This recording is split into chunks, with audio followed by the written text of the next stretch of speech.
matter. But like, you know, Ezreal plus like a non-hyper aggressive support won't do much, and Cog will scale out this game for free. What they need to do is get an, if they want a 2v2, of course they could lane swap again, you know, send Shen up there and whatever, and have Alistar zone out in a 1 versus 2. And actually, yeah, it looks like that's going to be the case here. So, you know, Ezreal, Alistar here together in a 2v2, that actually will work out pretty safely. It looks like they're going to run a double AP lineup, which puts Shen in the jungle.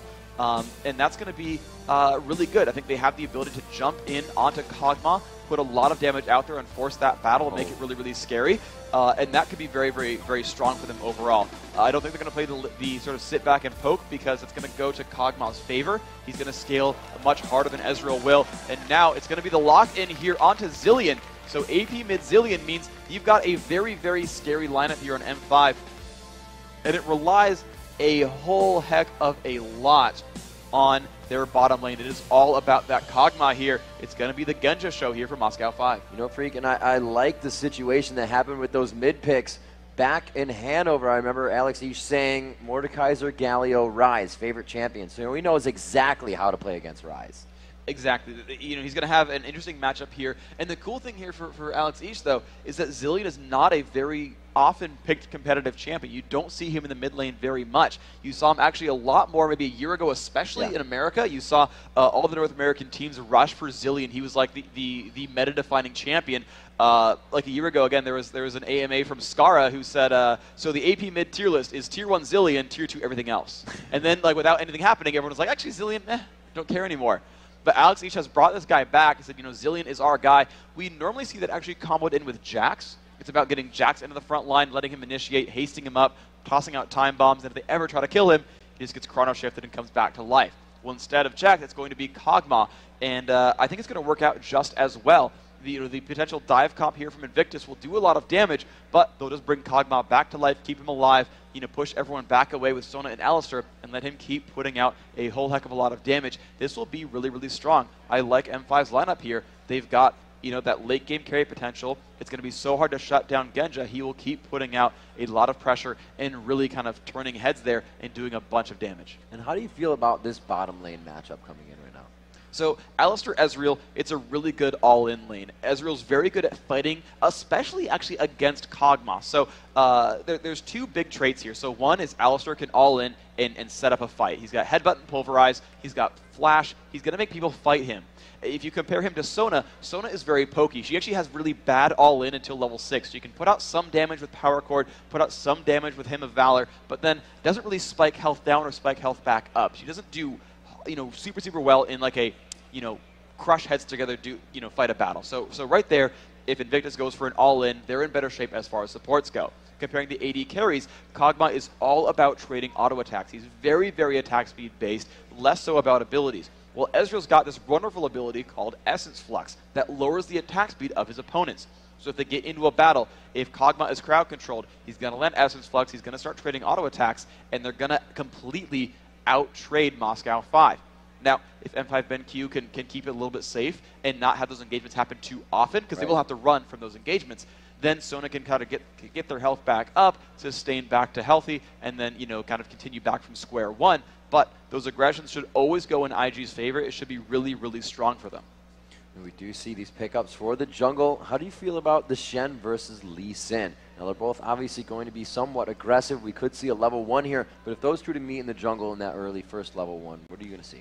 Now, Lee Sin is definitely going to outfight Shen. He's really, really strong, and the ganks are I would say, similarly powered. They're strong for different reasons. So Shen kind of comes in there, lands some crowd control, and is able to tank a turret for a while and kind of set up kills that way. And he's very good at initiating jungle ganks. Now, he can only really gank for Ryze. Actually, this is actually really good for Invictus, that he's not going to gank for Vladimir. That top lane can be left alone. And so Shen's going to be able to set up a lot of kills for Ryze and set up a lot of kills for Ezreal Alistar. That's very, very good. He's going to set up ganks phenomenally well. On the other side, though, they've got Lee Sin, who will outfight Shen in a one-on-one, is highly mobile, is an amazing counter ganker because he's got that safeguard shield to keep his teammate alive and then start belting out crowd control himself. And he's got a lot of damage, so when he supports into a gank, he can rely on teammates for crowd control and just supply the damage himself. That's going to be really, really powerful. When you look at the lanes he can gank for, he can gank for Olaf, who can keep landing Undertow. He can gank for Zilean, who's got that time warp slow. He can try to gank for Kog'Maw Sona, which is not the best, but Sona's going to be packing you know, a slow. Kog'Maw's got a slow. It's not too bad. Any of these lanes are actually open here for Diamond. It's not quite as easy for him, but it's still available here. So, Invictus Gaming not grabbing Yorick, even though it wasn't banned out. PDD chooses a different. Ladies and gentlemen, we're about to go into this match. Are you ready for game 2? All right, the players are loading in, and they want to hear you through their soundproof headphones. Ladies and gentlemen, if you would like to see Invictus Gaming keep themselves in the championship playoffs and bring a game 2 and do a victory, let me hear you for Invictus Gaming.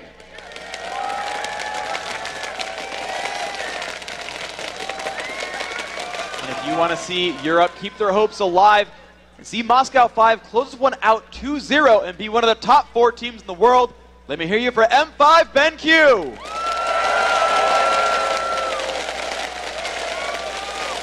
Preview game is being brought out. The teams ready to play as they load into the game. And we are in. Moscow 5 BenQ, now your red team. They did start off on that blue.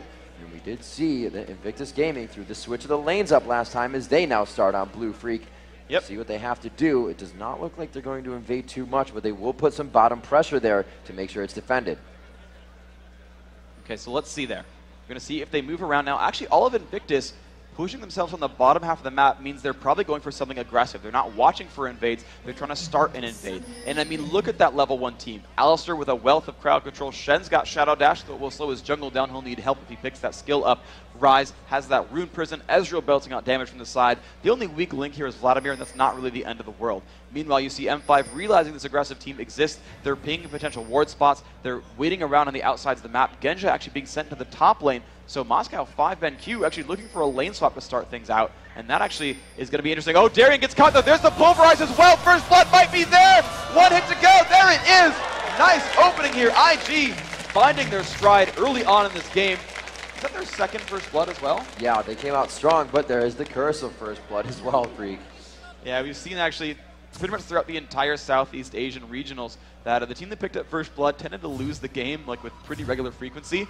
Invictus did break that curse though because they got it up against CLG NA, so they still got the chance here. But you know, it's a 400 gold lead, and it gives Ryze a lot of extra power here. Him getting that 400 gold means he can immediately buy a Sapphire Crystal if he wants in lane, and that is a big power jump. IG says we're going to swap it up again, but Moscow 5 BenQ reads it like a book.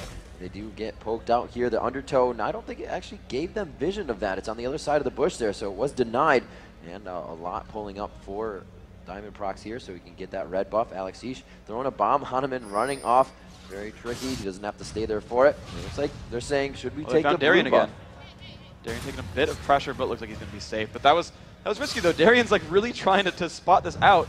He doesn't have any ward coverage, though. He shouldn't really be sticking around like this. Yeah, this is quite scary. I don't think anybody around him still has anything that's going to keep him in the fight. He is kind of on Illusion's back, but it's the undertow, and he's already out of mana. This could make it quite difficult for him in the early part of the lane, as Vlad not exactly relying on mana. We are seeing Gosu go in here for the red buff, quickly pulling that off for Diamond so he doesn't take too much damage. Could see something fast here. Very nice counter here on the red. This is really scary, though. I mean, Gosu Pepper making a lot of effort, though, and looks like they're actually going to collapse down onto this Alistair right there. Shosho sees them, but looks like he's going to back off. This is going to turn into a 4 versus 2. Now are they caught in the wrong position? He is slowed by that Void Ooze. Looks like they could have the damage to take down Xiao Xiao, and they will. Sona gets the kill as Gosu throws out a basic attack. Bit of trade damage coming in from Kid, but he really shouldn't stay around too much there. Gets counterattacked a bit, and that is just kind of unfortunate. Alistair walked down and was like, oh, I see you, and then managed to take all of the abilities onto his face.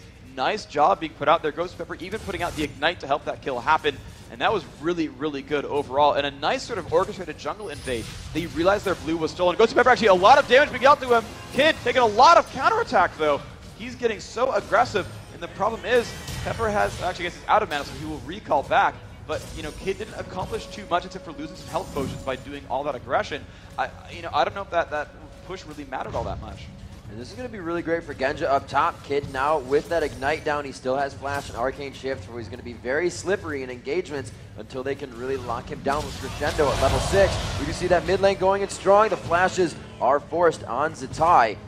Moscow 5 BenQ continues the aggression.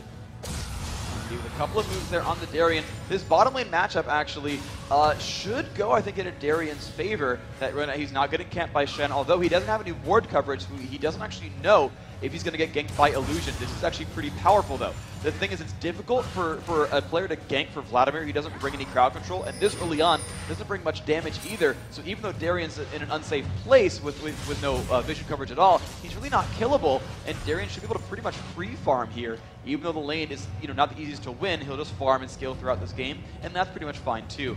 You're still going to see a lot of the pressure be in this top and mid lane here with that lane swap happening. See a bit of aggression up top. Diamondprox trying to walk through the bushes here and getting that forward bush. He does have the double buff on. Now just kind of backing to see if anything helps. Going to help him to just get back, grab some items. He has 775 gold on him. Looks like he tries to starting his Madrids. Bottom lane, Olaf versus, or PDD rather, versus Darian. That lane is 26-19, so Darian is having a little bit of trouble with that low mana still in lane. And he's ultimately, getting pushed to his turret, which is a big difficulty there. Vladimir, not having to rely on mana, will able to continually push minions down. And again, he knows that he's actually really safe in a gank attempt as well. Just there's a lot of ward coverage already down for Invictus, allowing him to push safely. Contrary to how Darian's playing it, knowing that he's safe and doesn't need vision, Invictus just has vision and knows that he can always retreat and be safe if anything is to happen to him. So both of these players really feeling confident in that bottom lane, and as a result, PDD is just pushing to the turret and trying to deny minion kills. You can see him up 6 minions as a result because he's putting on so much pressure. Zatai now taking a lot of damage in middle, but the turret is going to hit Diamond. No, he safeguards out after that hit. Zatai just had it happen to him a few seconds ago, but did not learn from that. Really, really nice gank attempt here. Moscow 5. Again, in the driving seat here. IG looking for a flank. They go up to the top lane. Gosu Pepper is getting flashed out. Nice job on Genja. They put him outside of the range of Gosu as he's forced to come into the fight himself. The damage is being dealt back and forth now as Kid starts to take a few. And very aggressive here from Moscow 5 NQ in the top in the 3v2. Alex Ish had made his way up to the top lane as well in order to defend that. But there was no fight to continue. He just simply went back down to that mid lane and decided to square off against his lane opponent once more there as Rise.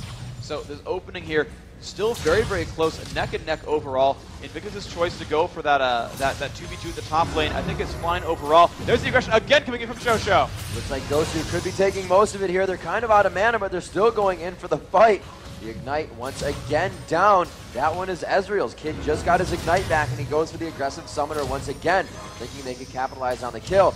Their lane is getting much, much more dangerous as they come into these fights. He still has Flash Up, but Xiao Xiao does not have an escape right now. So he has to be careful what situation they're really putting themselves into, because it could just become a bait for a double kill. Well, they've got to worry about this a little bit. Diamond is moving his way over, and that's going to make things... Yeah, he's just kind of waiting around in the wings, knowing that there's ward coverage at the Tri-Brush, so he can't go in any farther and get spotted. Diamond just ever vigilant for that counter gank. He will eventually realize that actually that top lane was looking to recall, but ended up not. They had sat in the brush for a short time.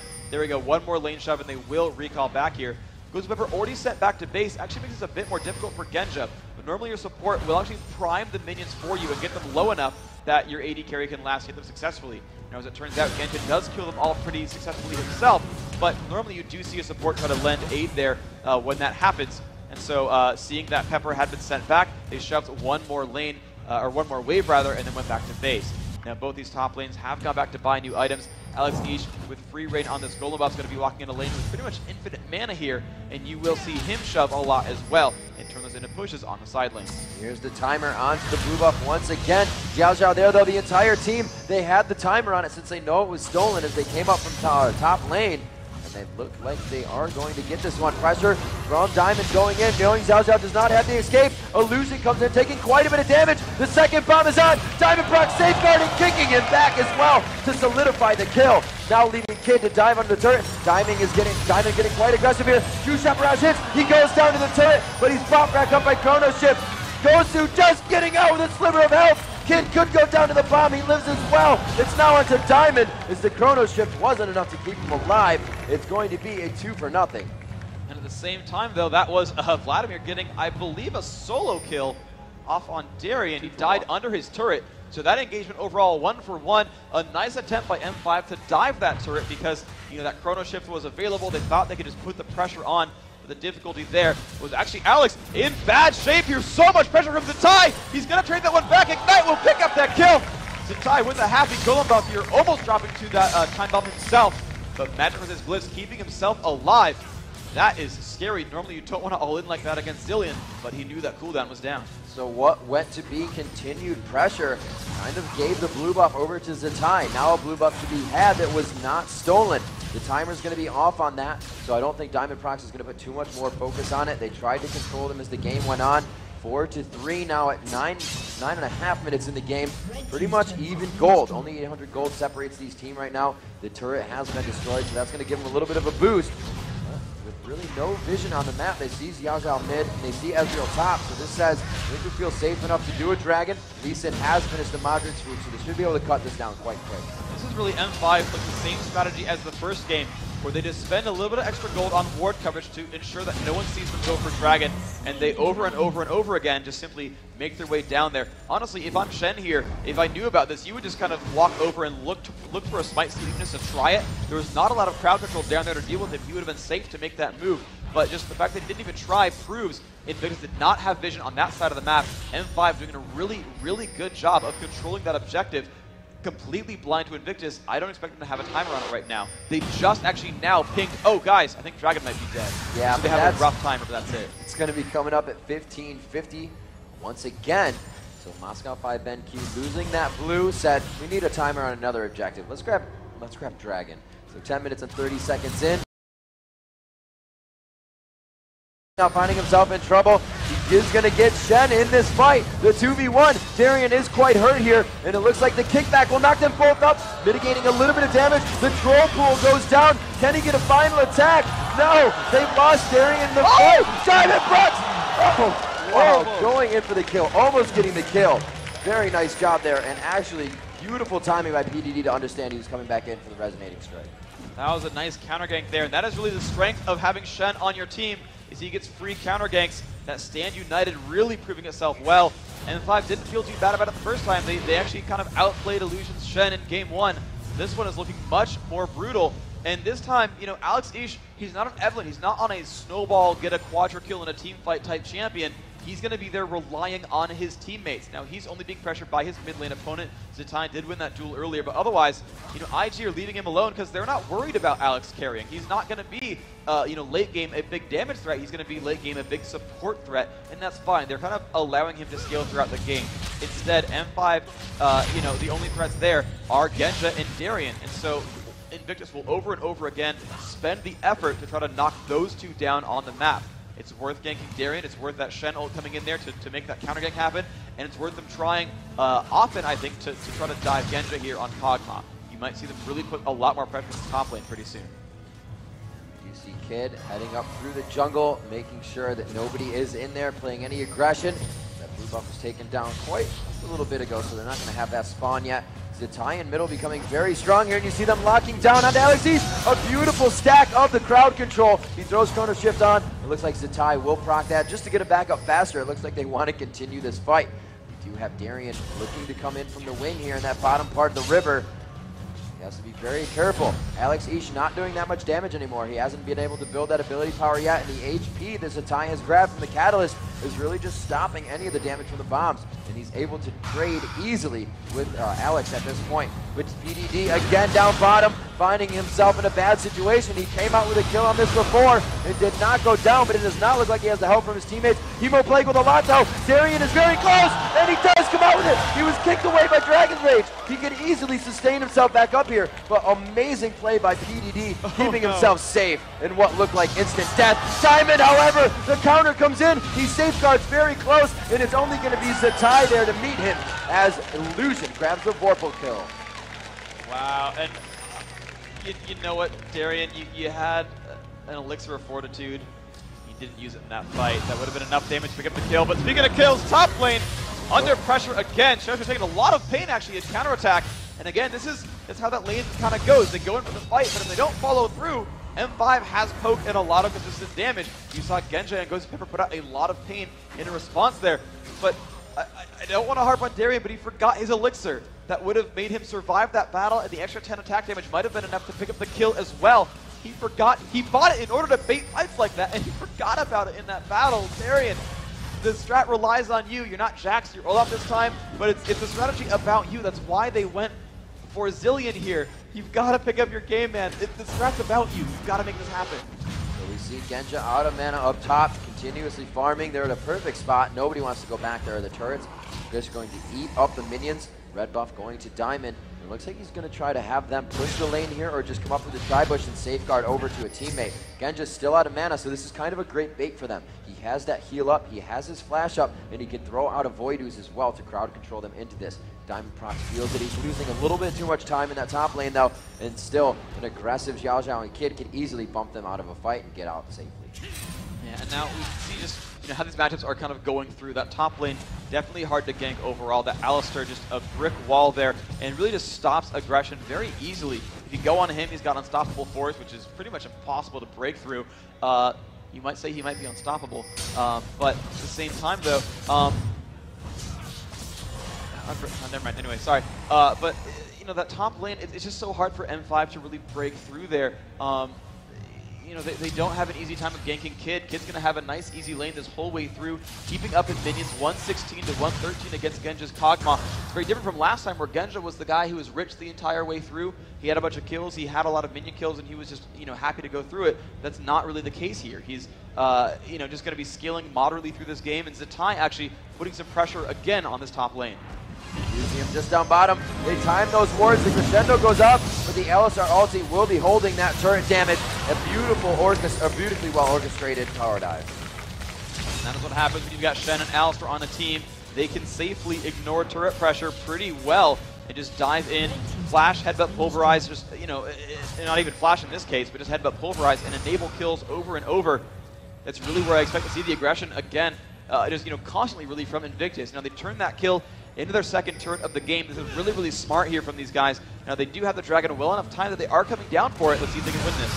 Oh, coming around the outside to catch PDD, but this has not worked for him for the last 2 times. They look like they have just enough damage here. The Ignite will tick, and they finally shut him down. Darian getting some much-needed gold in a lane that has not gone his way. Diamond not able to get back into the fight. Mana very low right now for Moscow 5. Alex East finds his ultimate down as he is just surrounded by members flashing over the wall. They get the sound on Diamond.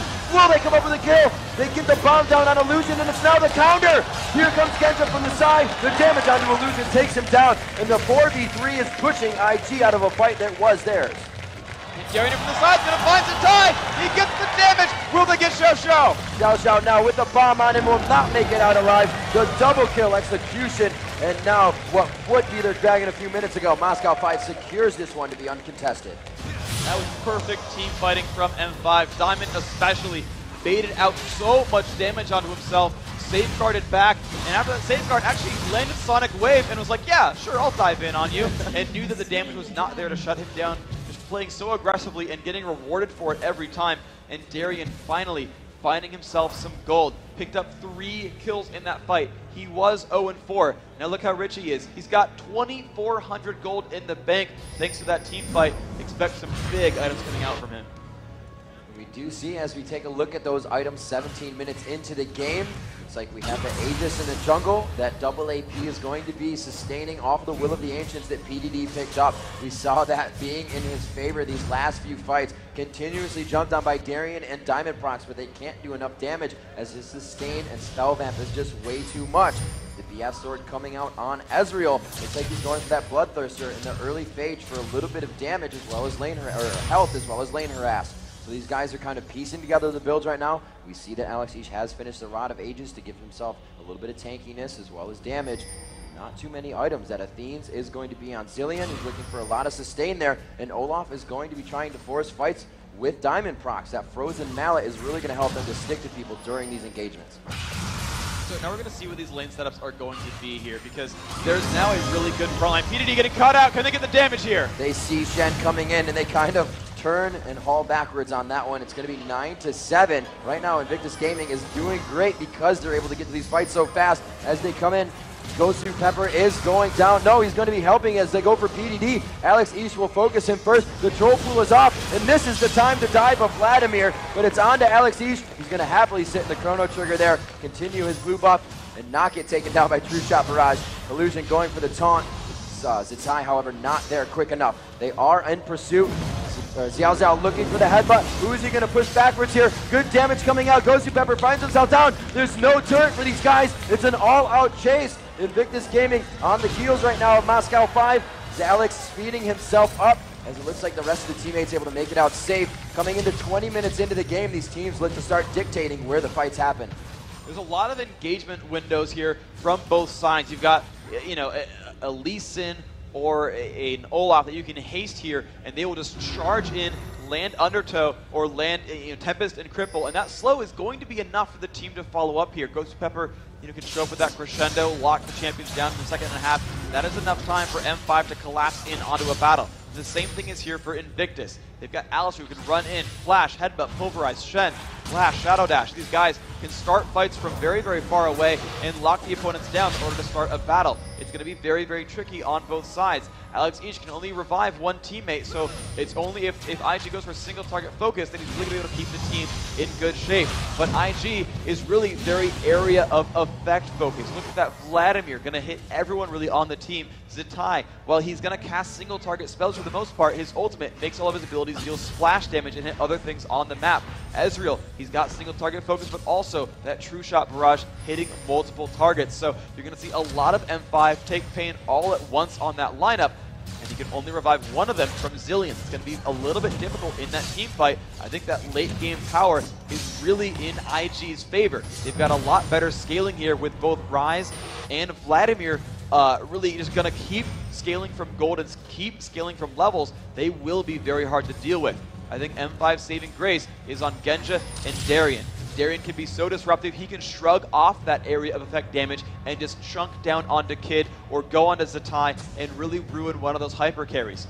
And if Genja can somehow be safe, despite taking a lot of damage from a lot of different places, he can actually start taking down champions himself. That's going to be a little bit harder because there's a lot of beef to break through. If he can do it though, that's where the damage is going to come from. Freaky said IG is going to scale hard into the late game, and PDD is helping them to do that so much. At least 600 or more gold in front of anybody on Moscow 5 bench here right now, and 500 gold more than anybody on his team. He is really playing huge by himself. It was against that Olaf lane, even though Olaf came to lane with low, although Olaf came to lane with low mana, continued to pressure and snowball that lane, knowing it would be in his favor.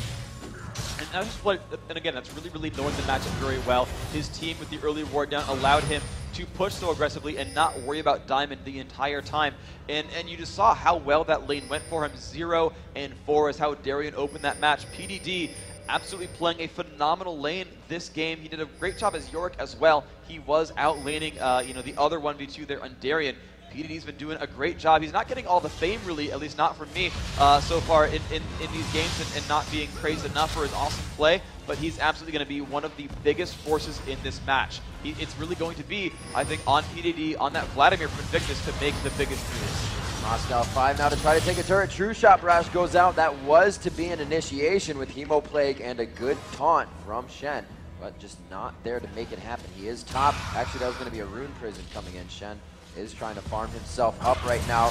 65 to 90 minions. So even Diamondprox having a very good game for himself in the jungle. We've seen him a lot in the lanes, trying to clear waves back and forth now. The shortest lane of the game, the mid lane, very compact. A lot of fights can happen right now. They are under the turret. We see the speed up going onto Olaf, but Xiao Xiao coming down makes them kind of stalemate that. Still hold off. PDD trying to harass completely in their face, taking so much damage. He is almost dead right now. Can they get the final hit? And he will go down. His trickery does not pay off for the team. A double kill for Alex Ish. They continue to crush down onto Invictus Gaming, and they definitely initiated on the wrong foot here, Freak. Kid goes down. They drop 4 and stand united, not even able to be used. That was so unfortunate. PDD took a boatload of harass before the fight even started. Actually, a rather poorly timed pool as well. He came back up before the time bomb finished, and he actually got bursted through the Stand United shield, so Illusion not even able to fight in that battle. And I think IG expected him to show up. He saw Zatai get all the way into that fight. That might have been a Dragon Rage misplacing him, but still, all the carries went down so fast right there. Illusion unable to save anyone there, and it was really a total 4-on-5 the entire way through. Alex H happily dueling Illusion because he can revive himself and not care. They're pushing Illusion out to make sure he cannot steal away Baron. That's going to go down right now. Nice job by Diamond. Almost actually the correctly timed steal from Kid.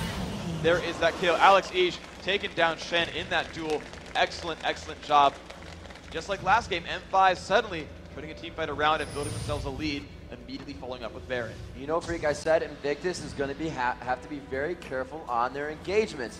There, they started off that fight. It looked all right. PDD has had very good chances going around Olaf, going around Diamond Prox, that's Darien and Diamond Prox rather, taking a bit of damage and being all right. But you got to remember, they used True Shot Barrage that missed the start of that fight. That's an ultimate down. Ezreal did come in, but they engaged off of that happening. And then, like you said, Vladimir pooling at the wrong time. They didn't really seem like they wanted to engage there. And that's what really started to cost them fights last game. As you said, a hard swing of the match there in favor of Moscow 5 now. The Baron is on. That 4-minute pause button to go to Invictus Gaming. 13-10 is the score here at 25 minutes, but the gold is still relatively close, only about 2,000 gold difference. The IG has turrets in their favor. The problem is that this looks exactly like the last game, where Invictus had really opened up in the driver's seat, did really, really well. M5 got that one team fight and got Baron off fit, and these 4 minutes are going to be them picking up a number of turrets. It's 2-0, but it's about to be, I would say 2-2 is going to be my guess by the time that Baron buff is gone. You see that middle turret so very low on health. IG forced to send a lot of resources to that lane to defend it constantly, but it should be pretty easy for M5 to split push with Darien. Now his ghost isn't quite up yet. He's got a little bit of time left waiting for it, about 50 seconds on that, but even still, just with Ragnarok, he should be able to split push and then escape from anything sticky on his own end. That's going to force someone to defend him as M5 goes in for a 4v4 somewhere else. And M5 being very single target focused, it's going to be very easy to fight those smaller engagements, and they're going to just tend to scale better as fights go smaller, whereas IG wants a 5-on-5 or at least a 4-on-5 with a good stand united. M5 is happy to fight smaller engagements because they'll win most of them. You can just see how much fighting has been done in this game by looking at the minion scores. We're 26 minutes into the game and only one person is really over that 200 mark. They have been roaming. Each one of these teams is playing that roaming game. A tower takedown, they slow down PDD. Again, he gets caught out before the fight to about 10% health. This is not helping his team. The engagement goes down, and IG was not sure about it once again. They lose Alistar. The turret will be pushed once more. They don't even have the minion wave there, and you can see the aggression coming out right now. Genja taking a little bit of poke, but they have the complete upper hand of this situation. This entire game just looks like IG is so unfamiliar with Zilean. We saw in the mid lane matchup a good long time ago, you called it out, where Zatai actually went and triggered Zilean's Chrono Shift, when actually the best way to deal with Zilean's ultimate is to stop, ignore the champion, and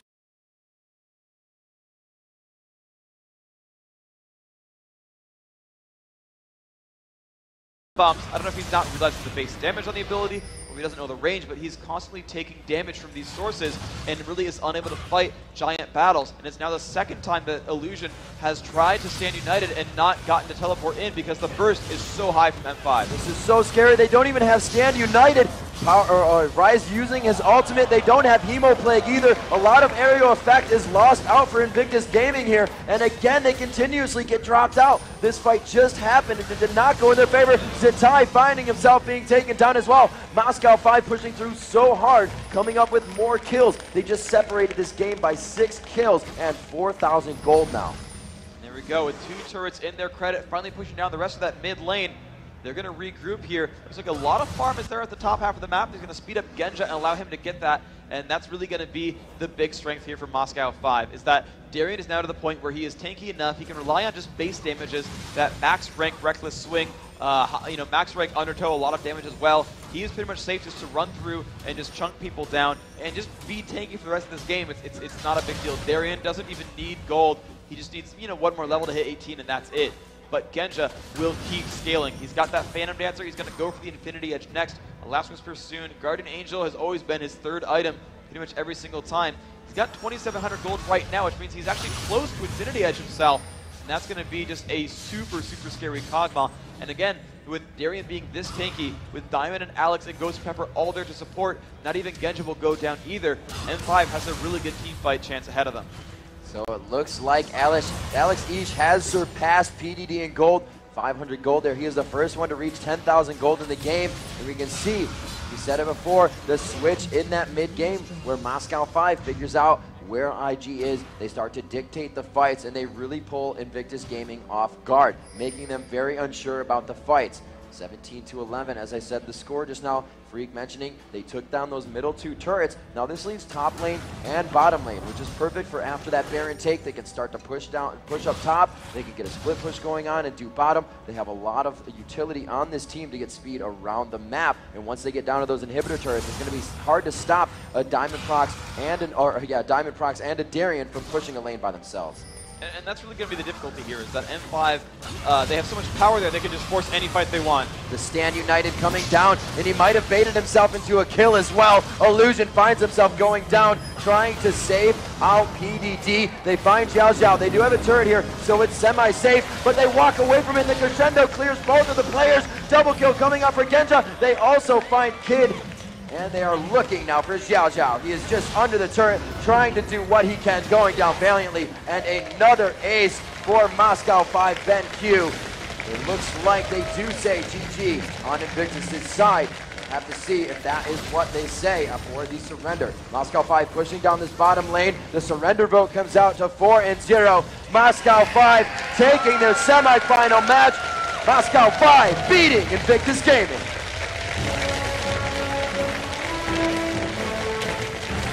Congratulations there to the Russian team. Moving on, top 4 in the world officially. They're going to move on to Saturday's matches. They've got one more opponent before putting themselves in that $1 million match, and we'll see who those opponents might be. We've got more games here today, 2 more quarterfinals set up for you guys. Of course, don't go anywhere because the action is only going to get more intense as we will down more and more of these teams. Freak. Just amazing play here. Let's quickly see how this affects the brackets as we discussed this amazing game that we just saw. And again, an unfaltering Moscow 5 Ben Q. Brackets. Go for it. No. Okay, fine, I'll do it. Yeah, M5 moving on to that top 4. They're guaranteed now even more money. I believe it's now $125,000 for being a top 4 team. We've got a couple more quarterfinals to talk about here. You've got Team Solo Mid at the end of the day is going to be taking on Azubu Frost. You've got Taipei Assassin, the Najin Sword, the winner of that, and they're going to be playing in the very next match. TPA and Najin are the next match. They're going to be up against M5 here. That's going to be the semifinal that we would then see tomorrow. You saw that top half of the bracket, more games coming up. This is going to be just a lot of epic games here in this tournament.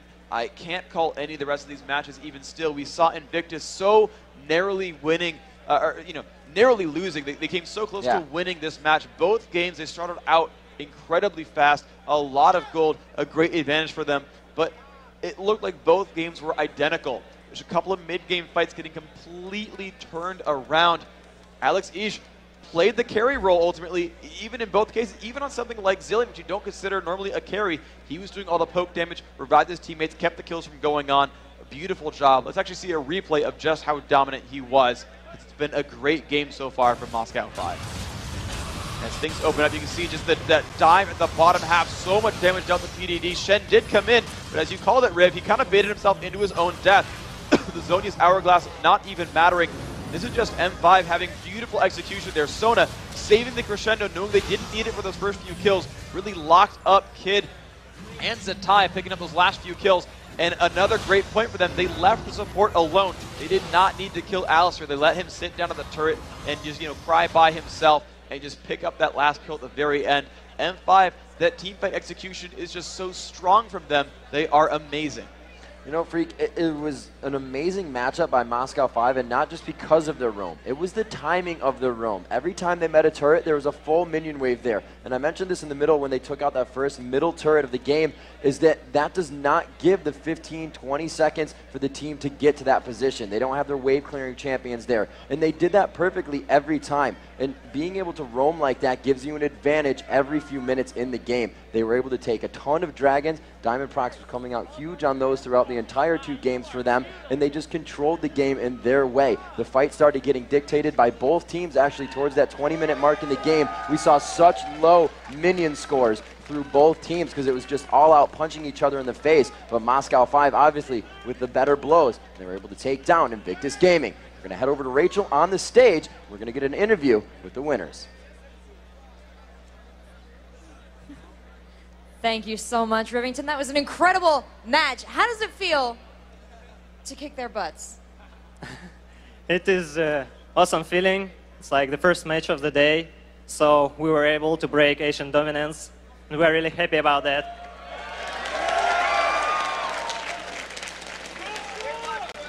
So you guys made some interesting choices in champion picks. What was the strategy behind that? Was that tailored specifically to Invictus Gaming, or is that just something you've been working on? We just pick broken heroes. What excited you the most about playing against Invictus Gaming? I was really excited by the AD carry in the first game. When I was fighting him, he wasn't just randomly running. He was always like flashing in his team when I was like coming from behind. And I was really impressed because when I play against most of the teams, they just start randomly running around because they are afraid. And he was like not really nervous and knew what to do. They GG'd against you twice. They surrendered. What does that feel like? I think that is that is Asian tradition. They show respect to the team, and if they know that they lose, they don't expect some comebacks and the mistakes from the enemy. They know that they lost, so they just surrender.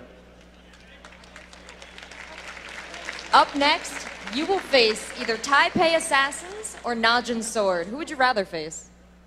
I think that we will face Magnon. Are you prepared for that? We'll see. We shall see. I'm going to send it back over to the desk for some final thoughts from Rivington Freak and DJ Wheat. Thank you so much, guys. Ladies and gentlemen, an awesome conclusion to the first matchup of the day, but now we're joined by our very own DJ Wheat here in the booth. So let's talk a little bit about Moscow 5 BenQ. It just, so many people said here nor there, maybe they can do it. A lot of people don't think they can do it because it's international and they've never come out of that bubble as you described it earlier. But yeah, they showed it. Yeah, I mean, historically, think about it. I mean, in the history of esports, like how many times we had a team who's been really dominant in their region, and then they've just come on a grand global stage and continued their dominance. I mean, it's hard to just say on paper, we've seen this team do great, right. We know they can do well, but when you've got these Korean, these Chinese teams, like, it's really quite mind-blowing to see them perform that well, and they're kind of just taking their legacy that they've shown in their region, online, and they're just, looks like they want to take it all the way home for the World Championship. Yeah, and it looks scary for them too. You saw both those games open up with Invictus making all the right moves, and it's like, okay, M5 BenQ coming in as a favorite. Okay, Invictus second place in the group. Okay, they're still good. It's like, dude, they're losing. Like M5 is like losing straight up, and IG has better late game in this. Oh, mid game team fight, right? Like they just kind of buckled down in those games and was like, guys, come on.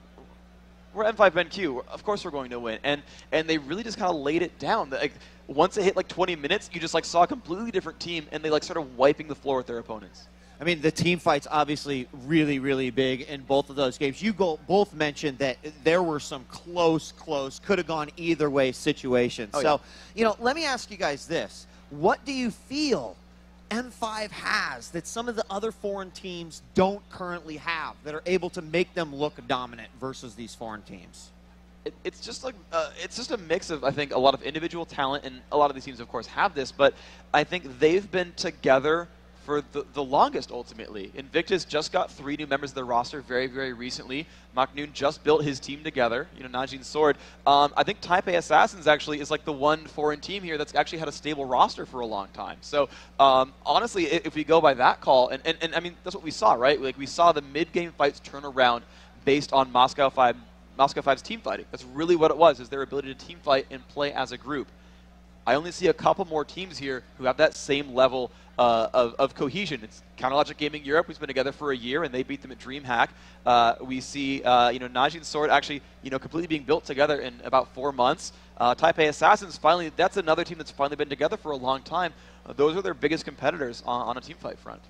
Rutan, in regards to Moscow 5 and IG, Moscow 5 again being the quote unquote, let's just use the term, unproven on a global stage. Right. Do you think after a win like that, that gives you the motivation to just kind of take it? Maybe you are unsure about how you're going to be able to perform, but then boom, you come out. Obviously, the fireworks happen. Right. And what do you think that means for the motivation, like, going forward? For Moscow 5 NQ, this is huge. They really didn't come in with a super duper innovative strat. They saw that the team was doing, and they said, you know, we can still play our stable strategy of a semi-roam, be very aggressive, deny buffs as much as possible, as you saw Diamond Prox doing in the early game, and they came out on top, you know, with flying colors. It really wasn't a challenge for them. They figured out that it was have to be mid-game every time. They kind of played that lackadaisical early game, but it just came out huge. They chose their champions, they executed at the right time, and really without having to pull out anything new, they could still have a trick up their sleeve for that finals. Well, both teams did absolutely phenomenal, Yeah. and congratulations to M5. Thank you for moving on. Yeah, they played really awesome. So now coming up next, guys, the Taipei Assassins face off in a best-of-3 all-or-nothing showdown with Najin's Sword. We'll be back in a minute. Don't go anywhere.